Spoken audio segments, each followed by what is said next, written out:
하나님으로부터 출발해요.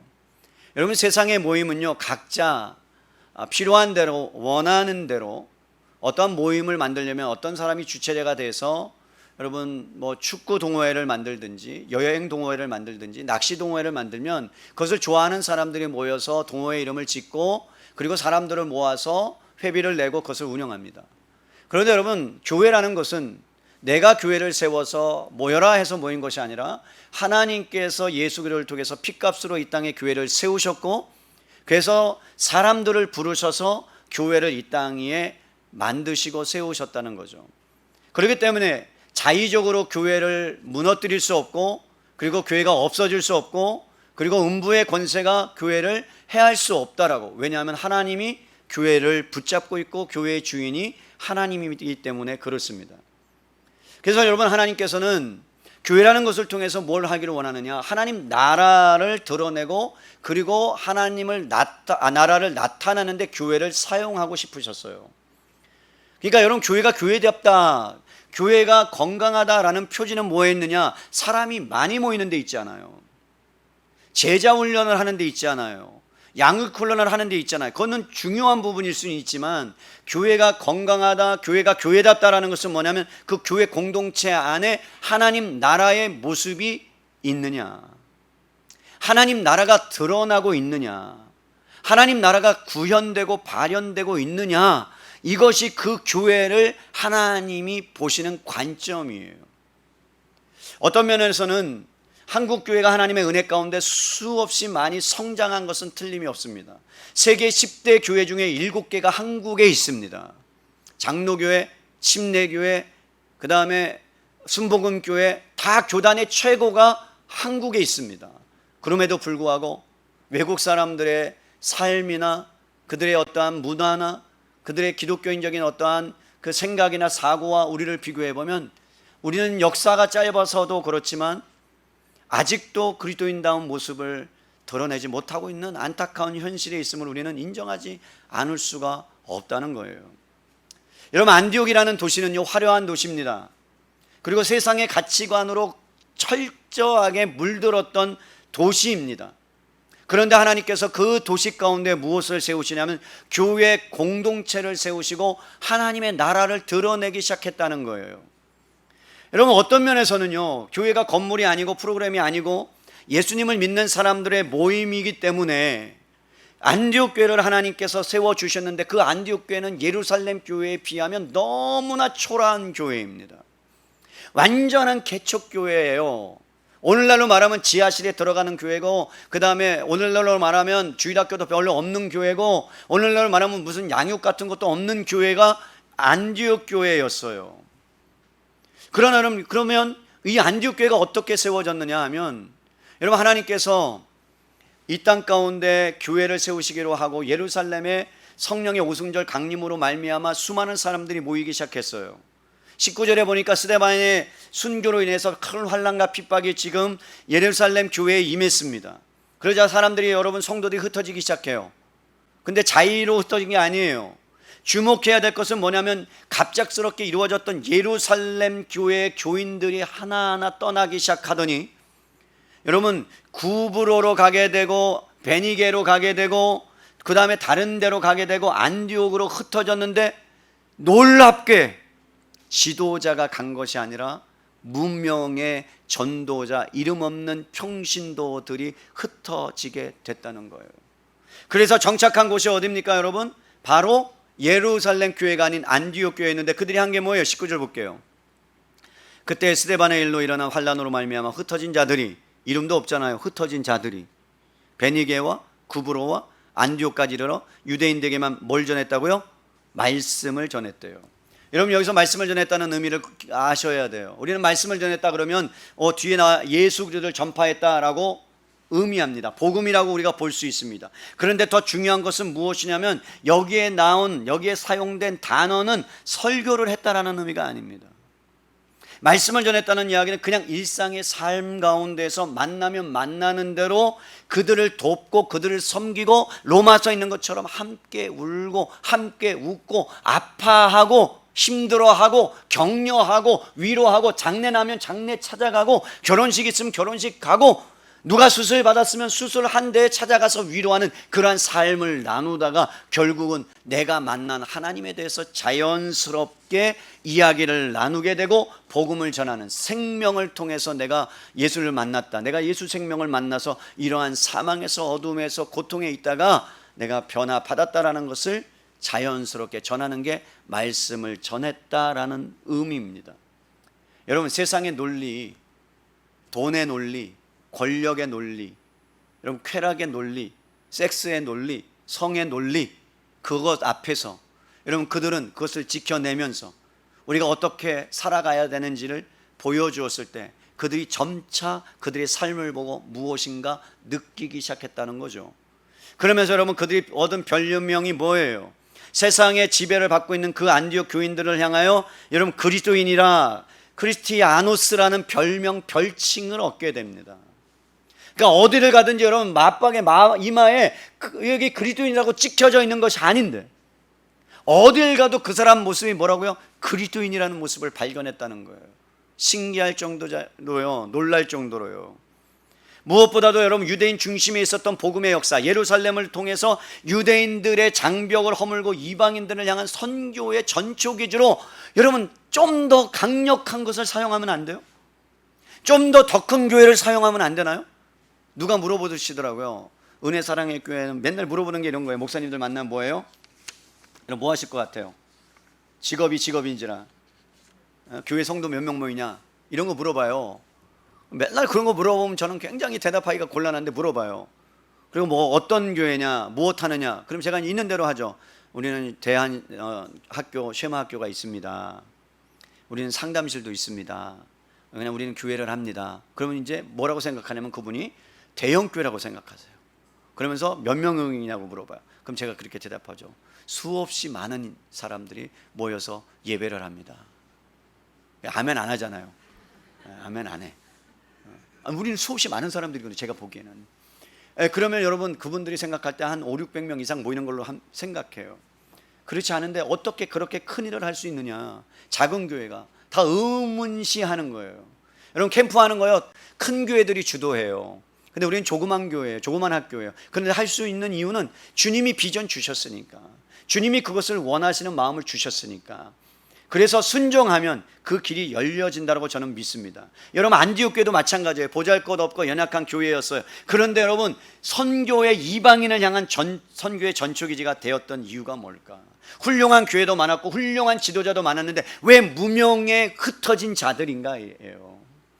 여러분 그렇기 때문에 하나님께서 이 교회를 통해서, 흩어진 자들을 통해서, 무명의 사람들을 통해서 예루살렘 교회가 어려워졌을 때 여러분 안디옥 교회가 뭐 하는 줄 아세요?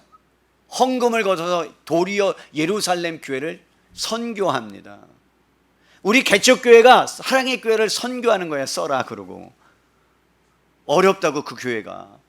여러분 놀라운 일 아닙니까? 자그마한 교회임에도 불구하고 그들이 붙잡았던 본질이 뭐길래, 그들이 어떠한 사람이었길래, 어떠한 공동체였길래, 이 말씀을 준비하면서 이런 생각이 들었어요. 은혜 사랑의 교회는 과연 어떤 교회인가, 어떤 공동체인가. 정말로 안디옥 교회처럼 하나님께서 기뻐하시고 하나님의 관심이 집중하는 교회가 맞는가. 또 하나는 나는 크리스찬이라고, 그리스도인이라고 수많은 사람들이 인정하는가. 내 주변의 사람들이 나의 모습을 보고 나의 삶의 태도를 보고 언어를 보고 정말로 저분은 크리스찬답다, 그리스도인답다라고 인정을 하는가. 그런 질문이 제 안에 들었습니다. 여러분 안디옥이라는 도시 안에 흩어진 성도들이 처음에는 예루살렘 교회의 공동체 회원이었어요. 성령의 강림이 오순절 다락방에 120명에게 임하고, 그러면서 수많은 사람들에게 베드로가 설교할 때 여러분 수만 명이 모여서 교회 공동체가 이루어졌는데 그 중에 무명의 성도들이 있었는데 핍박으로 인해서 그 사람들이 밀리고 떠났어요. 그러면 그 공동체의 특징이 뭐였을까요? 여러분 사도행전 2장으로 가볼까요? 2장 43절로 초대교회의 공동체의 특징이 나와 있어요. 43절로 47절입니다. 190페이지 제가 읽어드려요. 사람마다 두려워하는데 사도들로 말미암아 기사와 표적이 많이 나타나니 믿는 사람이 다 함께 있어 모든 물건을 서로 통용하고 또 재산과 소유를 팔아 각 사람의 필요를 따라 나눠주며 날마다 마음을 같이하여 성전에 모이기를 힘쓰고 집에서 떡을 떼며 기쁨과 순전한 마음으로 음식을 먹고 하나님을 찬미하며 또 온 백성에게 칭송을 받으니 주께서 구원받는 사람을 날마다 다 더하게 하시리라. 여러분, 그들이 모였을 때 한 일이 뭐라고요? 함께 있어서 모이기를 힘쓰고 모든 물건을 다 통용한다고 그랬어요. 자기가 갖고 있는 은혜를 받았는데 그 은혜가 너무나도 강력해서 물건을 다 여러분 사도들 앞에 갖다 놓고 각 소유를 팔고 재산을 팔아서 수많은 사람들이 동참하고 나눠 쓰고 집에서 떡을 떼고 순전한 기쁨을, 마음을, 음식을 먹는 거. 여러분, 지금 현 시대에 일어날 수 있어요? 자, 오늘부터 여러분 집 다 팔고 내가 갖고 있는 거 다 팔고 소유 팔아서 여기다 다 갖다 놓고 그러면서 여러분 이것을 서로 갖고 갈 만큼, 그럼 누가 한 명 다 갖고 가겠죠? 저예요. 그러니까 못 갖고 오는 거예요. 제가 다 갖고 갈 거죠. 그래서 여러분 다 할 수 있겠어요? 여러분, 초대교회만 가능한 일일까요? 이게 정말로 초대교회만 가능하기 때문에 우리는 이렇지 못한다라고 그냥 터부시하고 그렇게 해놓고 야, 저들의 믿음이 다 좋다, 우리는 안 되라고 합리화시킬 수 있을까요? 물론 오늘날 이 시대에 하나님께서 우리에게 모든 소유를 다 팔아서 갖다 놓고 이것을 나눠 쓰라 한 말은 없습니다. 그런데 좀 더 우리가 나중에 깊이 있게 다른 성경을 찾아보면 이 초대교회 때 하나님께서 그들에게 부어주셨던 그 마음이 고스란히 전해져서 흩어진 사람들을 통해서 예수의 생명으로 발현될 때 나타나고 드러나더라, 이 말이에요. 사랑하는 성도 여러분, 그들은 날마다 모여서 하나님께 예배드리는 데 힘쓰는 공동체였어요. 하나님께서 그러니까 구원받는 사람들을 날마다 더하게 하시는 역사, 이게 이상적인 공동체의 모습이에요. 코로나19로 인해서 수많은 사람들이 지쳐있고 힘들어하고 물질이 더 없고 힘들다, 더 삶이 팍팍하다, 맞아요. 그럴 때일수록 우리가 하나님을 찾아야 되고 하나님을 구해야 되고 이 나라가 하나님 앞에서 정말 하나님 나라답게 살아가도록 더 주님 앞에 나와야 됨에도 불구하고 대형교회나 중소형교회나 수많은 교회들이 60%, 나머지 40%가 아직도 교회를 참여하지, 모이는데 힘쓰지 못하고 있는 그러한 현실 앞에 우리는 코로나19라는 것으로 예배를 드릴 수 없다라고 여러분 그렇게 말을 할 수 없다라는 거예요. 우리보다 훨씬 더 그들은 삶이 팍팍했어요. 그들은 핍박을 당해서 도망갔다니까요. 우리는 도망가라고 하지 않잖아요. 먹을만 하잖아요. 쓸만 하잖아요. 여러분, 먹고 사는데 정말로 진짜 엉덩이가 찢어지도록 힘들어요? 여러분, 내가 한번 여쭤볼게요. 진짜 힘들어요? 찢어지도록? 그렇지 않잖아요. 우리나라가 먹는 쓰레기 양, 먹고 버린 쓰레기 양이 엄청나게 많다는 거 아세요? 음식물 쓰레기 양이요. 그걸로 따지면요, 제3세계를 먹이고도 남을 만한 그러한 양이 된다는 걸 아세요? 엄청나게 많이. 근데 우리는 아무런 상관없이 그렇게 살아가는 그 현실 앞에 주님이 도전하시는 거예요. 교회들을 향하여. 바로 그 교회가 어떤 교회인 줄 아느냐? 안디옥 교회처럼 자기의 의지가 아니라 자기가 스스로 교회를 찾아서 간 것이 아니라 흩어져 갔는데 거기 가서 하는 게 뭐예요? 모여서 함께 은혜를 나누고 함께 떡을 떼고 없으면 내 거 갖다 주고 힘들면 우리 집에 와서 자, 그러면서 하는 그 공동체의 끈끈함과 모이기를 힘쓰는 역사가 나타나니까 사람들이 보고 생각한 거예요. 세상에서는 누릴 수 없는데, 세상에서는 경험할 수 없는데, 그런데 어떻게 저렇게 가능하지? 아, 뭐가 다른 게 있구나. 어떻게 그렇게 가능해요? 내가 예수님을 만났어. 예수님을 경험했어. 그러면서 내 것이 아니라는 걸 깨달았어. 하나님 나라 위에, 하나님 영광 위에 사는 것이 나의 본분이라는 것을 그들이 깨닫고 나서 멋진 하나님이 기뻐하시는 삶을 살아낼 수 있는 거예요. 아이러니한 것은 예루살렘 교회는 여러분 지금까지 존재하지 않습니다. 흩어지게 하나님께서 만드셨습니다. 그리고 각 도시로 뻗어나가게 하시되 제일 먼저 안디옥 교회를 세우시고 그 교회를 통해서 하나님의 역사, 복음의 역사를 펼쳐 가십니다. 여러분, 숫자가 아니에요. 돈의 능력이 아니에요. 여러분, 사람이에요. 하나님이 기뻐하시는 사람, 하나님이 원하시는 사람, 하나님이 집중하는 사람이 누구냐에 따라서 세상도 하나님이 뒤집을 수 있고 그 연약한 안디옥 교회를 통해서도 사용하시는 거예요. 그럼 안디옥 교회 공동체 성도들은 무엇을 갖고 있었기에, 그것이 무엇을 깨달았기에 그렇게 하나님께서 기뻐하시는 교회가 됐고 성도가 됐느냐? 오늘 두 가지를 말씀드릴 거예요.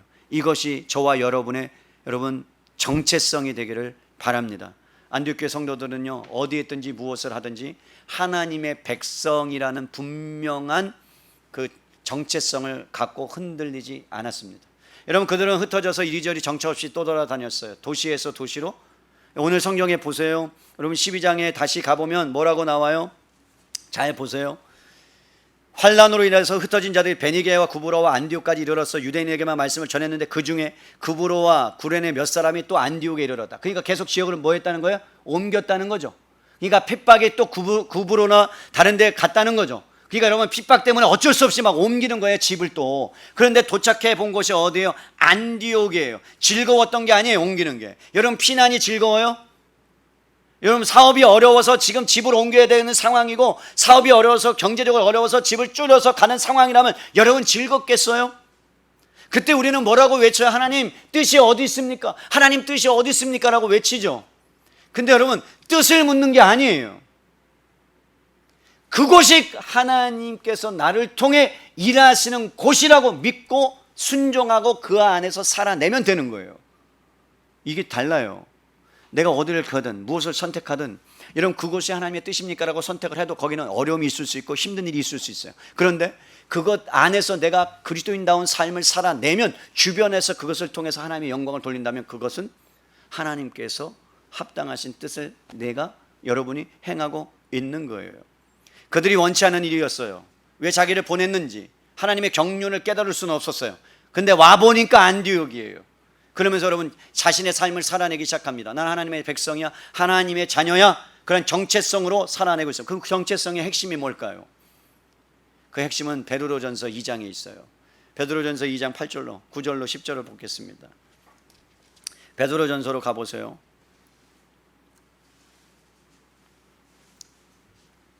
베드로전서 여러분 2장 9절로 10절, 우리 너무나 중요한 말씀이니까 신약성경 379페이지 여러분 이거 꼭 기억하세요.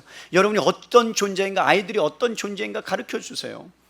읽겠습니다. 함께요. 9절 10절요. 시작. 그러나 너희는 택하신 족속이요 왕같은 제사장들이요 거룩한 나라요 그의 소유가 된 백성이니 이는 너희를 어두운 가운데서 불러낸 그의 기이한 빛에 들어가게 하시니에 아름다운 덕을 선포하게 하려 하심이라.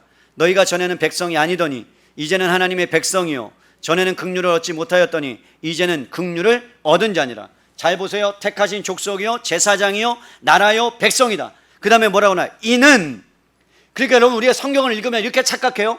너희가 백성이니까, 너희가 나라니까, 너희가 제사장이니까 그러므로 너희는 이제 뭘 해야 되냐? 아름다운 덕을 선포해야 된다라고 이것을 분리해요. 두 개로 나눈단 말입니다. 정체성과 역할을. 그런데 오늘 성경을 자세하게 읽어보면 여러분 그런 의미가 아니라 이런 뜻이에요. 너희가 택하신 족속이요 제사장이다. 이 말은요 엄청난 말씀이에요. 왜 엄청난 말씀이냐? 잘 들으세요. 여러분 하나님은 거룩하신 하나님이에요. 그래서 하나님께서 세상을 만드시고 제일 먼저 하신 일이 에덴 동산을 만드셨어요. 딱 한 가지 이유예요. 딱 한 가지 이유. 사람을 만드시고 뭐 하기 위해서? 교제하기 위해서. 그리고 에덴 동산을 성소로 만들기 위해서, 하나님이 거하시는 처소로 만들기 위해서. 그런데 그 에덴 동산에서 죄를 지음으로 말미암아 성소가 깨트려졌어요. 깨트려지자 방황합니다. 방탕합니다. 그래서 하나님께서 이스라엘 백성을 애굽에서 끌어내신 내신 다음에 뭘 하셨냐? 성막을 만들어라. 내가 거할 장소가 필요하다. 내가 거할 장소, 하나님이 거할 장소. 그래서 여러분 성막을 만듭니다. 그래서 성막을 이동해요. 막 이동해요. 이동식 텐트죠. 그래서 여러분 거기 하나님이 임재하셨다가 임재하지 않았다가, 임재하셨다가 임재하지 않았다가. 그런데 계속해서 이스라엘 백성은요 뭘 하는 거예요? 하나님을 배반하는 거예요. 우상 숭배라는 거예요. 금송아지를 만들기 시작하고 뭘 만들기 시작하고 하나님의 마음이 너무나도 아팠어요. 그래서 하나님께서 다윗이 성전을 짓고 싶어서 하나님 내가 성전 짓고 싶습니다 그랬어요. 하나님 뭐라 그랬어? 너는 손에 피를 너무 많이 묻혔어. 전쟁을 너무 많이 했어. 너 때는 안 돼. 아들 때에 내가 성전 짓게 허락할게. 그래서 솔로몬이 여러분 너무나 아름다운 솔로몬 성전을 지었습니다. 그러면서 솔로몬이 그렇게 고백해. 하나님이요 이 전이 너무나 아름다운데 여기 하나님께서 임재하시기를 원합니다. 구합니다. 그랬더니 하나님 뭐라 그래요? 나는 이것도 있고 저것도 있고 저것도 있고 모든 데 충만한 하나님이다. 무슨 말씀이에요? 나 여기에 거할 수도 있고 거하지 않을 수도 있어. 중요한 것은 너야. 너 이해가 되세요? 성전이 아니에요. 너야. 하나님의 백성 너야. 이스라엘 백성 너야. 그런데 사람들은 뭘 생각한 거예요? 그 아름다운 성전만 생각한 거예요. 여러분 우리도 교회를 찾을 때 마찬가지죠. 어떤 교회 찾아요? 우리 교회는 아니지만 되도록이면 숨을 수 있는 교회, 큰 교회, 프로그램이 잘 돼 있는 교회, 그죠? 재정도 좀 안정된 교회. 그게 똑같은 거죠. 주님이 찾는 건 뭐라고요? 주님이 찾는 건 뭐라고요? 사람이에요. 하나님이 임재하시는, 하나님이 함께 하시는. 그래서 여러분들이 교회를 찾고 그 다음에 교회를 만날 때 정말 건강한 교회, 하나님이 임재하시는 교회, 하나님이 함께 하시는 그런 교회를 찾는 것이 마땅한 거예요. 나중에 여러분들이 이사를 빨리 가거나 여러분들이 이민을 갈 때 다른 곳을 찾지 마세요. 교회가 작아도 괜찮아요. 그곳에 하나님의 임재가 있느냐, 하나님의 역사가 있느냐, 정말로 그것을 볼 때 여러분이 잘한 결정이라고 생각합니다. 여러분, 여기서 하나님께서 이스라엘 백성들을 향하여 내가 너의 하나님이 되고 너희는 나의 거룩한 백성이 되기를 원한다. 그러면서 이스라엘 백성들로 하여금 대제사장이라고 말합니다. 여러분, 제사장은요, 역할이 뭡니까? 이스라엘 백성이 잘못한 죄를 가지고 여러분 양을 잡아서 피를 여기다 딱 따라요. 그러면 이 피를 가지고 피사발을 가지고 지성소를 향하여 들어갑니다. 성소와 지성소가 있는데 지성소는 대제사장이 1년에 한 차례 대속죄일만 여러분 백성들의 죄를 갖고 가는데 하나님이 이것을 흠양하시면 대제사장은 살아남아요. 그런데 이것을 받으시지 않으면 직사해 버립니다. 그런데 여러분, 휘장이 예수 그리스도께서 죽으심으로 말미암아 지성소와 성소의 말 10마리로도 끌어도 안 찢어지는 휘장이 단번에 찢어짐으로 말미암아 주님 앞에 여러분 하나님 앞으로 나아가는 담력을 얻는 놀라운 역사가 예수 그리스도의 십자가 때문에 일어났어요. 근데 성경에 보니까 뭐라고 말씀하느냐, 내가 너를 제사장으로 세운 이유는 너가 이제 하나님 앞에 담대하게 나갈 수 있도록 하나님과 교제의 길을 열어 놓으셨다. 그러니까 여러분, 안디옥 교회 성도들은 뭘 깨달은 거냐, 내가 제사장이다. 하나님께 마음껏 나가서 예배하고 하나님을 만날 수 있는, 두려워하는 존재가 아니라 하나님을 이제는 경외하고 찬양하고 경배할 수 있는 하나님의 백성이요 왕 같은 존재가 되었다라는 그것을 그들이 깨달았습니다. 이스라엘 백성 그것을 실패했어요. 그런데 하나님께서 여러분 다시 예수 그리스도를 주심으로 보내심으로 말미암아 회복시키신 거예요. 이게 어떻게 가능했을까요? 신명기로 가보세요. 같은 말씀이 나와요. 신명기 7장.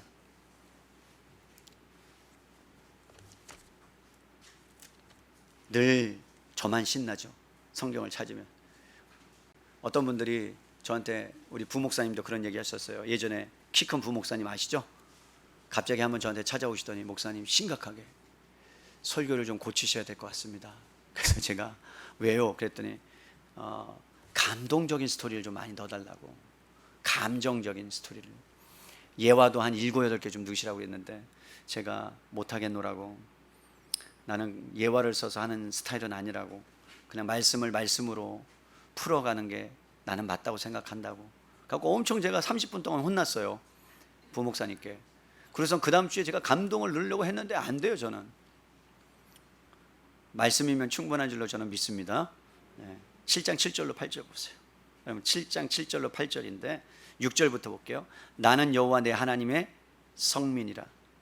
내 하나님 여호와께서 지상 만민 중에서 너를 자기 기업의 백성으로 택하셨나. 여러분 놀랍죠? 자기 기업의 백성. 그러니까 하나님이 기업주예요. 오늘날로 말하면 그 기업을 누구한테 주시겠대요? 우리에게. 그러니까 우리를 로마서에서 뭐라고 표현하죠? 상속자. 여러분 이 상속은요 세상과 비교할 수 없는 상속이죠. 하나님의 아들의 지위를 얻는 거죠. 감히 우리가 대통령을 만날 수 있어요, 없어요? 제가 여러분 전화를 백악관에다 해서 hello, you know, I know you, 죄송합니다 영어를 못해서. 그래서 막 대화를 하고, 예를 들어서 그리고 내가 만나겠다고 하면 여러분 만나줘요, 안 만나줘요? 저를 대답하세요. 한 명이라도 만나줘 줄 거라고. 안 만나주죠. 왜? 못 만나요. 그런데 여러분 하늘의 왕의 왕이고 이 세상에 어떠한 신, 가짜 신, 진짜 참신 가운데 오직 유일하신 하나님이 우리에게 찾아오셔서 내가 너를 성민으로 처소로 삼아서 내가 너와 교제하겠다. 영광이잖아요. 얼마나 큰 영광. 그러면서 뭐라, 내가 너를 상속자로, 내 후사로 내가 너를 삼겠다, 아들로 삼겠다라고 말씀하시면서 이렇게 얘기합니다. 여호와께서 너희를 기뻐하시고 너희를 택하시면 너희가 다른 민족보다 수요가 많기 때문이 아니라, 너희 교회가, 너희 민족이 숫자가 많아서 차라리 미국을 택하지, 차라리 바벨론을 택하지, 차라리 더 큰 여러분 그 왕, 바로 왕을 택하든지 아수르를 택하든지 하면 되는데, 이스라엘 코딱지만한 생각지도 않은 그 민족. 그러면서 그 뒤에 뭐라고 말합니까? 모든 민족 중에 가장 적으니라. 저는 이렇게 해석했어요. 가장 찌질하니라. 따라합시다. 우리는 찌질한 인생이다. 동의 안 하는 거 보세요. 괜찮다 이 말이에요, 여러분들. 여러분 찌질한 인생들이에요, 우리는. 근데 주님이 어떻게 했다고요? 찌질한 인생에서 뭐로 바꿨다고요? 왕 같은 제사장으로, 백성으로. 여러분 얼마나 위대합니까? 얼마나 놀랍습니까? 저도 찌질해요. 저도 삐지는 거 잘 삐져요. 성도들 이해하세요. 이해해 주시고요. 삐지면 아유 저 인간 그런갑다 생각하세요. 그리고 목회자를 위해서 기도하세요. 그런데 가만 생각해 보니까 찌질한 이란 부족한 사람도 하나님이 불러주셔서 하나님이 택하주셔서 이 거룩한 말씀을 전하는 목회자로 세워주셨다는 것 자체가 영광이에요. 감사한 것. 수많은 나보다 뛰어나고 공부도 한 박사들도 많고 성경을 훨씬 더 잘 푸는 목사님들도 많은데 그럼에도 불구하고 부족하고 연약한 자를 하나님이 세우셔서 이 목사를 통해서 여러분들에게 말씀을 먹이는 자로 세워주셨다는 것 자체가 저한테는 영광이에요. 그러면서 깨닫는 게 뭔지 아세요? 나는 부족하구나, 연약하구나. 그래서 여러분 제사장이라는 말은 주님께서 말씀한 대로 너희가 뭔가 잘 능력이 있어서 탁월해서 그래서 한 게 아니라 사랑하기 때문에 그렇다. 그냥 무조건적인 사랑을 주시는 거예요. 그냥 사랑스러운 거예요, 여러분. 예전에는 성도님들이 사랑스러워 보이지 않았어요. 죄송해요. 지금은 아니에요. 사람마다요 이렇게 좀 부족하고 그러면 제 마음이 너무나 아프고 사랑스러운 마음이 없었어요. 근데 요즘은 그냥 못해도 그냥 사랑스러워 보여요. 여러분이 변한 거고 내가 변한 거죠. 하나님이 저의 모습을 보게 하신 거죠. 여러분 내가 제사장이라는 이 정체성을 가지면요 교회 삶에 엄청난 파급 효과를 갖게 됩니다. 왜냐하면 하나님이 나를 그렇게 만드셨고 이제는 주님과 교제하는 사람으로 만드셨다는 것. 그래서 여러분 본문을 제사장이다 선민이다라는 것을 다른 말로 풀면 이렇게 얘기가 되는 거예요. 우리가 하나님의 구원을 세상에 선포하고 드러내는 일은 내가 왕이야, 내가 제사장이야. 그래서 그 정체성을 갖고 세상에 나가서 살아내면 자연스럽게 수많은 사람들이 우리의 섬김을 통해 삶을 통해 언어를 통해 주님께 돌아오는 구원받는 숫자가 늘어나는 거예요. 때로는 지하철역에서 여러분들 전도하는 분 봤죠? 예전에 최 무슨 할아버지가 신발을 벗고 여기다가 써서 지하철에서 돌아다니면서 여러분 그 복음을 전하는 거 모르세요? 최춘선 할아버지 모르세요? 저는 직접 지하철에서 봤어요. 그런데 제가 욕했어요. 속으로. 겉으로는 안 하고. 복음을 방해하는 일을 왜 저렇게 하나? 왜 저렇게 하셔가고 맨발로 추하게. 그때 잘 몰랐을 때. 근데 어느 순간에 그분에 대한 스토리가 알려지기 시작하고 그분에 대한 이야기를 듣는 순간에 제가 하나님 앞에 회개했어요. 내가 만나면 용서를 구한다. 왜냐? 그분은 그게 사명인 거예요. 그렇게 하지 않으면 안 되는 거예요. 근데 모든 사람이 그렇게 할 수 있는 것은 아니에요. 그 사람에게 주어진 하나님의 사명. 지금 여러분 우리에게 주신 사명은 우리가 새벽에 나가서 여기 줄 서 있는 막 버스 타는 사람들에게 막 전도지를 주고 막 예수 믿으라 그러면 그들은요 지금 그걸 타서 앉아서 가느냐 안 가느냐의 생사의 기로에 있는데 그걸 주면요 그들 다 시험 들어요. 예수님 믿는 사람도 욕해요. 그렇게 하는 게 아니죠. 주변에서 우리에게 삶의 현장에서 그리스도를 드러내는 역할을 우리는 감당하면 되는 거예요.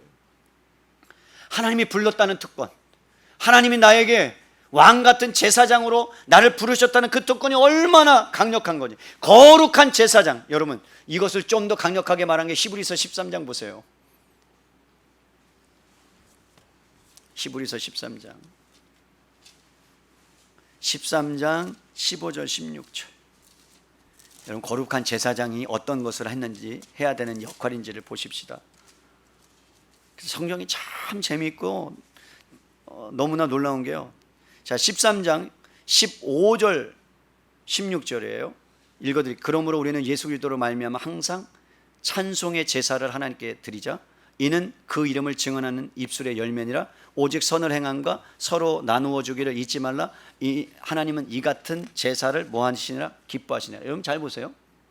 제사장은 하나님께 예배 드리는 자죠. 제사 드리는 자죠. 근데 우리를 거룩한 제사장으로 불렀죠. 그럼 제사를 드리는데 뭘 하라고요? 입술의 열매를 통해서 하나님을 찬양하는 일로, 하나님을 증거하는 일로, 또 뭐라고 그래요? 오직 선을 행해야 되고 나누어 주기를 잊지 말라. 이게 어떻다고요? 사도행전 2장에 초대교회 서로 공용하고 서로 통용하고 서로 자기 있는 거 내주고 서로 나누고 쓰는 일이 지금 뭐라고요?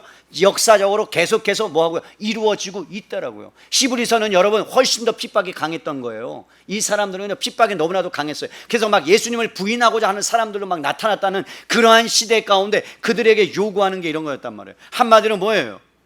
한마디로 나누어주고 입술의 열매를 찬양하고 예배하는 것. 결국 여러분 아름다운 덕을, 하나님을 영화롭게 하는 그 덕을 선포하는 것이 예배라는 거예요.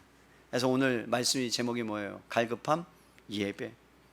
여러분 택하심을 여러분이 받은 백성이라면, 우리가 십자가의 보혈을 통해서 제사장이 되었다면, 그렇다면 우리는 예배자의 삶을 살아가야 되는 것이 마땅한 사람들이에요. 그래서 여러분 우리가 있는 곳에 가서서 하나님의 영광을 드러내고 선포하는 것, 그렇게 되면 어떤 일이 일어나느냐? 21절, 오늘 본문의 21절에 이렇게 말합니다. 주의 손이 그들과 함께 하심에 수많은 사람들이 믿고 주님께로 돌아오는 놀라운 성령의 강력한 역사를 여러분의 삶의 현장에서 드러내고 나타내겠다, 이 말이에요.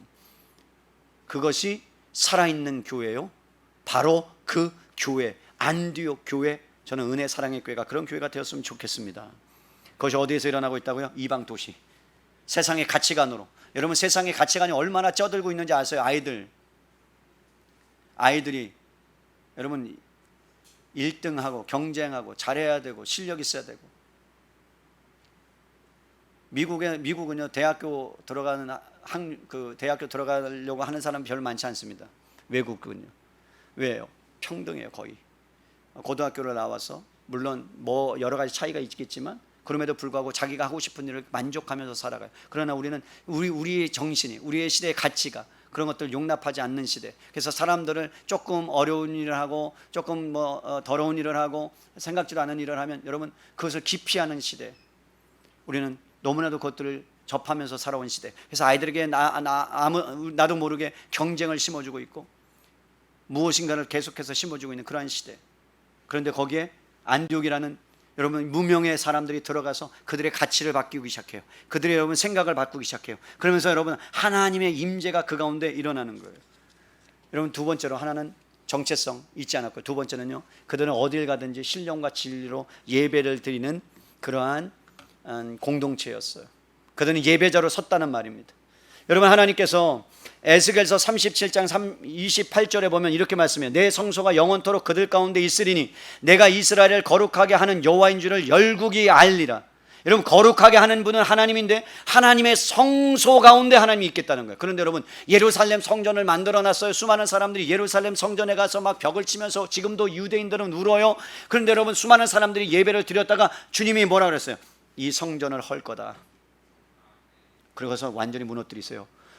티투스 장군이 AD 60년경에 여러분 이스라엘을 여러분 전쟁을 일으켜서 이스라엘에 있는 예루살렘 성전이 파괴됩니다. 여러분 놀랍잖아요.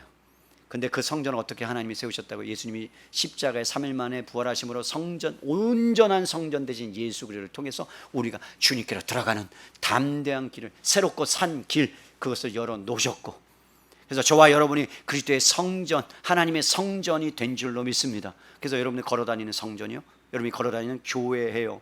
그럼 여러분 진정한 예배자로 선다는 의미가 뭘까요? 장소나 형식의 영미라는 것이 아니에요. 자신의 신분과 책임인지 무엇인지를 알고 하나님 말씀에 순종하고 그리스도로 물드는 사람이 여러분 진정한 예배자예요. 그들은 밟는 곳마다 가는 곳마다 그러한 삶을 드러냈어요. 안디옥 그러면요 주변에서 오케이 안디옥 오케이 어디 출신이래? 안디옥 교회. 어디 출신의 안디옥 교회. 어디 출신의 안대옥. 거긴 안 돼. 이런 거 있잖아요. 그죠? 은혜 사랑교회. 사랑이 많은 곳이래. 은혜 사랑교회. 좋은 곳. 이해돼야 되는데. 은혜 사랑교회. 거긴 절대 가지 마. 이렇게 된다면 하나님의 영광이 드러나기보다는 정말로 하나님의 마음이 아프신 거죠. 그러면 여러분 이제 말씀 이제 정리해 가면서 사도들은 흩어져야 되는데 흩어지지 않았다 그랬죠. 사도행전 15장까지요 절대로 요지부동한 게 사도들이에요. 예루살렘을 지켰어요. 근데 주님이 뭐라 그래요? 사도행전 1장 8절에 너희는 예루살렘을 뭐하라? 떠나야 온 유대와 사마리아와 땅끝까지 이르러 내 증인이 되리라. 분명히 그 현장에서 40일 동안 하나님 나라에 대해서 먹고 자고 하면서 막 들었는데, 이 왼수들이, 이 제자들이 여러분 예루살렘을 떠나지 않고 흩어져야 되는데 안 떠나니까 하나님께서 어떻게 하나? 무명의 사람들을 딱 택해서 어떻게 해요? 사도들은 제껴두고 그들을 통해서 일하신단 말이에요. 남들이 안 하면 하나님은 할 사람들을 찾으세요. 저는 우리 교회가 하나님의 관심에 집중받고 하나님께서 원하시면 그 일을 감당하는 교회가 될 수 있기를 바랍니다. 이건 적고 크고의 문제가 아니에요. 그래서 여러분 사도행전 15장에 가면 베드로의 사역이 끝마쳐져요. 베드로가 우물쭈물했거든요. 이방인에 가서 복음을 전하라고 그랬는데 이 베드로는 유대인이에요. 그러면서 막 우물쭈물 하니까 하나님 환상을 여시고 막 보자기 내려주시고 못 깨달으니까 막 사람 붙여주시고, 그래서 깨닫고 나니까 그 다음에 사역이 딱 끝나요. 베드로의 사역이 없어요. 15장부터 보세요. 누가 등장해요? 이방인 사울, 하나님을 핍박했던, 예수님을 핍박했던 사울을 하나님이 쓰세요. 그리고 나머지 28장을 사울의 스토리로 만들어 가세요. 여러분 베드로는 거기까지예요. 왜? 그의 사명은 거기까지였어요. 하나님의 말씀은 예루살렘을 떠나야 되는데 떠나지 못했어요. 그러면 우리가 보내심을 받았는데, 부르심을 받았는데 우리 교회도 흩어져서 곳곳에 가서 그 놀라운 현장 가운데 여러분이 가르치는 곳이라면 가르치고, 여러분 회사라면 회사의 직분들을 충분하게 여러분 감당해서 그곳에서 보냄받은 자의 역할들을 감당해내는 것, 그게 안디옥 교회 교인들이 했던 부분이에요. 이것을 구체적으로 말씀드리면 로마서 12장에 나와요. 예배자가 어떤 건가? 로마서 12장으로 가보세요. 12장 1절 2절. 로마서 12장 1절 2절이에요. 12시 전에는 끝낼게요. 로마서 12장이에요. 찾으셨나요? 여러분 로마서 12장 1절 2절이 너무나 중요하니까, 너무나 잘하는 말씀인데 다시 한번 해석해드려요. 그러므로 형제들아, 내가 하나님의 모든 자비하심으로 너희를 권하노니 너희 몸을 하나님이 기뻐하시는 거룩한 산 제물로 드리라. 이는 너희가 드릴 영적 예배니라. 너희는 예배자로 서야 되는데 너희는 이렇게 예배를 드려야 된다. 너희는 이 세대를 본받지 말고 오직 마음을 새롭게 함으로 변화를 받아 하나님의 선하시고 기뻐하시고 온전한 뜻이 무엇인지를 분별하라. 여러분 보세요. 삶의 모든 것이 예배로 승화돼야 되고 그렇게 살아야 되는데, 예배자로 왜 서야 되느냐? 하나님이 우리를 자비하심으로 우리를 구원하셨기 때문이다. 그러니까 우리가 예배자로 서는 것은요, 이유가 뭐냐? 하나님의 긍휼을 입은 자이기 때문에 합당한 반응이 예배라는 거예요. 합당한 반응이. 그러니까 여러분 예배 어떻게 해야 되냐? 목숨을 걸어야 되는 거예요. 왜? 예배를 통해서 하나님을 만나야 되는데 만나지 못하면 허영지물이란 말이에요. 아니, 허영지물이 아니고 무용지물이란 말이에요. 우리가 예배를 왔어요. 예배 때 여러분들이 하나님을 만나지 못하고 돌아간다면 여러분들은 죄송한 얘기지만 온 것만 해도 감사하지만, 그러나 하나님께서 주시는 은혜를 못 누리고 돌아가는 거예요. 하나님이 주신 축복을 못 누리고 돌아가는 거예요. 그게 저는 안타까운 거예요. 그럼 자비하심을 받은 사람은 여러분 어떻게 하라고요? 예배하라는 거예요. 예배인데 어떤 예배를? 산 제물로 드리래요. 산 제물 뭐예요? 제물은요 죽어야 돼요. 제물은 양을 잡으면 양은요 죽어서 말이 없어요. 그런데 여기서 표현이 뭐예요? 살아있는 제물이에요. 그러니까 여러분 지난주에도 지켜주셔서 은혜입니다, 살게 해주셔서 감사합니다, 이 정도의 고백이 아니라 산제물이 되었다는 거, 이런 뜻이에요. 하나님의 뜻에 나의 전부를 다 내 맡긴다는 거예요. 하나님 오늘 왔습니다. 나의 근심, 모든 걱정들, 집안에 있는 모든 남편 문제, 아내 문제, 자녀 문제, 모든 것을 다 내려놓고 오직 하나님 뜻에 순종합니다. 그러면서 하나님께 집중하는 것, 그게 예배예요. 여러분 능동적으로는요, 하나님 말씀하시는 것이면 무엇이든지 기꺼이 순종하는 거예요. 수동적으로는요, 하나님이 허락한 삶은 무엇이든지 감사하는 삶을 살아요. 여러분들이 진정한 예배자라는 건 두 가지로 판단하세요. 하나님께 순종하고 있느냐, 또 하나는 여러분이 감사하는 삶을 살고 있느냐. 그럼 여러분이 예배자로 서가고 있는 거예요. 근데 여러분이 하나님 말씀은 이건데, 이런 건데 합리적으로 판단하고 그 다음에 내가 그것을 잣대로 내 뜻대로 내 마음대로 한다면 여러분들 예배자로 서 있지 않는 거예요. 그래서 살아있는 재물, 죽어야 되는데, 여러분 살아있는데 죽어요. 그게 뭐예요? 나의 자아 깨트리라는 거죠. 나의 욕심 내려놓는 거죠. 고집이라는 걸 꺾어버리라는 거죠. 희생도 해야 된다는 거죠. 손해도 봐야 된다는 거죠. 감수해야 된다는 거예요. 그래서 살아있는 예배, 이것이 너희가 드릴 영적 예배라는 거예요. 사랑하는 성도 여러분, 그렇기 때문에 우리가 드려야 될 것은 영과 진리로 드려야 되는데 우리는 내세울 것이 없음에도 불구하고 하나님이 우리를 사랑하셨기 때문에, 하나님 우리를 지으셨기 때문에 참미케 하기 위해서 우리를 불러냈다면 우리는 예배자로 서서 하나님께 영광을 돌리는 살아있는 모든 것들을 하나님의 뜻에 맞추고 살아가는 거예요. 왜 우리 교회가 작음에도 불구하고 하나님이 이러한 프로젝트를 진행하면 하느냐? 하나님이 원하시는 거기 때문에 그래요. 그걸 어떻게 확인할 수 있느냐? 저는 비전을 갖고 가요. 그런데 가서 만나는 사람들과 대화하다 보면 똑같은 비전을 나누게 돼요. 그리고 내가 생각지도 않았던 하나님이 마중물을 보내시게 해요. 그러면 여러분, 환경과 여건과 사람들을 통해서 하나님이 만들어줬다면 이건 하나님의 뜻 맞아요. 그리고 그렇다면 그것은 그냥 가는 거예요. 왜? 뭐 제가 어디 뭐 6천만 원이 어디 있겠어요? 컨테이너 박스 2대를 세우는데. 근데 제가 호언장담하는 이유가 있어요. 하나님이 하신다. 하나님이 하실 거다. 안 믿으셔도 돼요. 저는 믿어요. 다시요. 하나님이 하십니다. 하나님이 하실 거예요. 그걸 믿습니다. 그렇기 때문에 가는 거예요. 그게 시간이 내 타이밍과 하나님의 타이밍이 다를 수 있어요. 그렇지만 그것이 정말 이 세대, 다음 세대를 위한 일이라면 우리는 가보는 거죠. 여러분, 우리가 이제 말씀을 정리하면서 우리의 삶은 시간적으로나 공간적으로 하나님의 제약을 받지 않는다면 우리는 일상, 일주일이 다 하나님께 예배드리는 날임을 여러분 기억하세요.